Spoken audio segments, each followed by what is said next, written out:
Hello everyone, मैं हूं advocate Hina और आप देख रहे हैं एडवोकेट यूट्यूबर। आज इस टॉपिक में हम बात करने जा रहे हैं वो है section 12 voidable marriages. Voidable marriages क्या होती हैं? Clause 1, any marriage solemnize whether before and after the commitment of the act.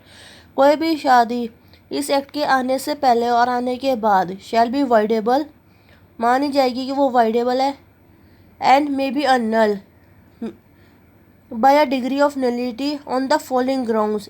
किस किस ग्राउंड्स पे? Namely clause A, that the marriage has not been consummating owing to the importance of the respondent।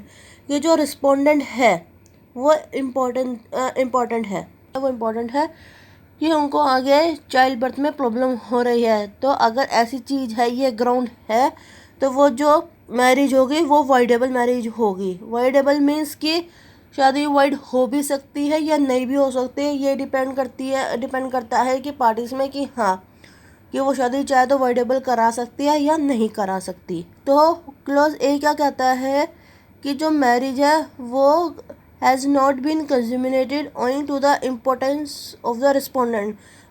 कि respondent के अगर wife petition डालती है या respondent के लिए कि मेरा जो हस्बैंड है वो इम्पोर्टेंट है कि उसको बच्चा नहीं हो सकता है, तो इस ग्राउंड पे जो वो मैरिज है वो वाइडेबल मैरिज मानी जाएगी। सब clause 1 sub clause B, the marriage is in contravention of the condition specified in clause 2 of section 5। ये जो मैरिज है वो कॉन्ट्राडिक्ट कर रही है जो सेक्शन है 5 सब क्लॉज 2 का। आइए देखते हैं कि सेक्शन 5 क्लॉज 2 क्या कहता है। जो सेक्शन 5 क्लॉज 2 है वो ये कहता है कि वो जो हस्बैंड है या वाइफ है वो अनसाउंड ऑफ माइंड है, मेंटल उसको डिसऑर्डर है या वो इंसैनिटी है। तो इस अगर ये ग्राउंड है तब भी वो जो मैरिज है वो वाइडेबल मैरिज मानी जाएगी। क्लॉज 1 का sub clause C, that the consent of the petitioner or where the consent of the guardian in marriage of the petitioner was required under section 5 as it stood immediately before the commencement of the child marriage restraint, the consent of the guardian was obtained by force or by the fraud of the nature of the ceremony or as to any material fact or circumstances concerning the respondent। कि जो consent है अगर the consent of the petitioner के जो consent की जरूरत है शादी के लिए और way the consent of the guardian in marriage of the petitioner या उसके गार्जियन का जो उसका देखभाल कर रहा है वो जो कंसेंट है वो बाय फ्रॉड ली गई है शादी करने के लिए कि मेरा कंसेंट नहीं था लेकिन मुझे धोखा देकर कराया गया है कि ऐसा मैंने शादी के लिए हाँ नहीं बोली थी, पटिशनर ने हाँ नहीं बोली शादी के लिए, उसके गार्जियन ने हाँ नहीं बोली, धोखे से उनकी जो परमिशन है कंसेंट है वो ली गई है। तो इस ग्राउंड में तो वो जो मैरिज मानी जाएगी वो वाइडेबल मैरिज मानी जाएगी।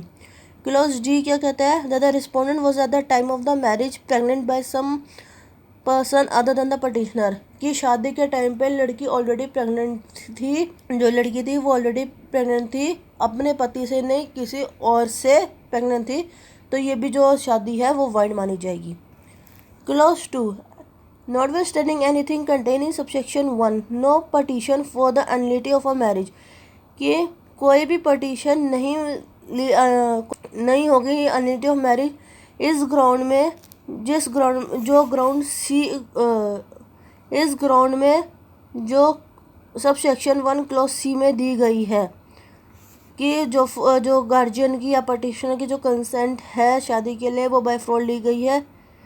कि अगर वो जो पटिशन है वो प्रेजेंट करती है, ये बात वो रखती है शादी के 1 साल से ज़्यादा के बाद की मेरे 1 साल पहले मेरी शादी हुई थी है, तो मेरे गार्जियन के मेरे माता पिता की जो कंसेंट थी वो फोर्सफुली ली गई थी या फिर मैं तो शादी के लिए तैयार ही नहीं थी, मुझे फोर्सफुली शादी के लिए तैयार किया गया कि शादी के 1 साल बाद वो आगे बताती है।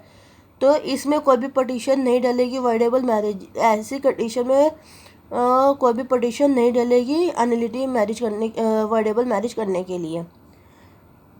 The petitioner has with his full consent live with the other party to the marriage as husband and wife. की जो पटिशनर है हैज़ विद हिज और हर फुल कंसेंट अपनी ही पूरी मर्जी से किसी दूसरी पार्टी के साथ रह रही है, शादी में एज ए हस्बैंड और वाइफ बन के रह रही है एंड आफ्टर फोर्स हैड चीज़ टू ऑपरेट, कि हाँ कि मुझे धोखे से रखा गया था, किसी और के साथ रहती प्री मर्जी से, फिर कह रही है किसी ने तो मुझे धोखे से रखा हुआ था, मैं रहना नहीं चाहती थी।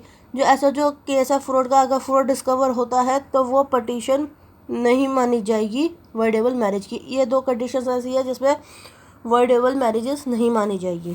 Clause B, on the ground specified, जो डी में किया गया है कि जो की शादी के टाइम पे पटिशनर जो है वो ऑलरेडी प्रेग्नेंट थी, उस क्लॉज में कम नहीं मानी थी। कोर्ट को क्या हमें सेटिस्फाई करना पड़ेगा, कोर्ट को सेटिस्फाई करना पड़ेगा कि the petitioner was at the time of the marriage ignorant of the fact, कि पटिशनर को पता ही नहीं था कि हाँ कि वो ऑलरेडी प्रेग्नेंट है।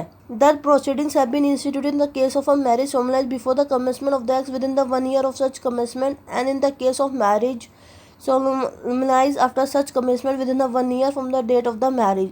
ये जो ये प्रोसीडिंग्स चली हैं, जो इंस्टीट्यूट हुई है इन the case of the marriage, अगर इस एक्ट के आने से पहले जो चल रही है, ये इंटेंटेन की जाएगी ऐसी पटिशन, लेकिन कोर्ट को सेटिस्फाई करना, इन कंडीशंस में कोर्ट को सेटिस्फाई करना पड़ेगा।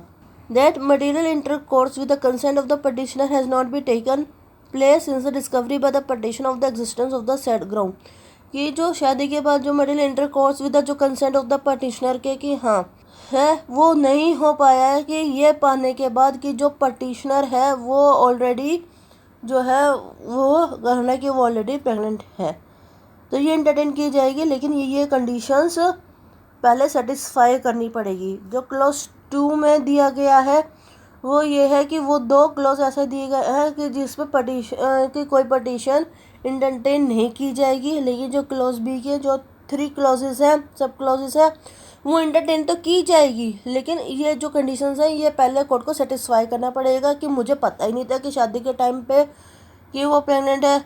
दूसरा कि हाँ कि ये जो चीज़ है कि कोर्ट को सेटिस्फाई करना पड़ेगा। If you like my videos please like share and subscribe to my channel. Bye bye.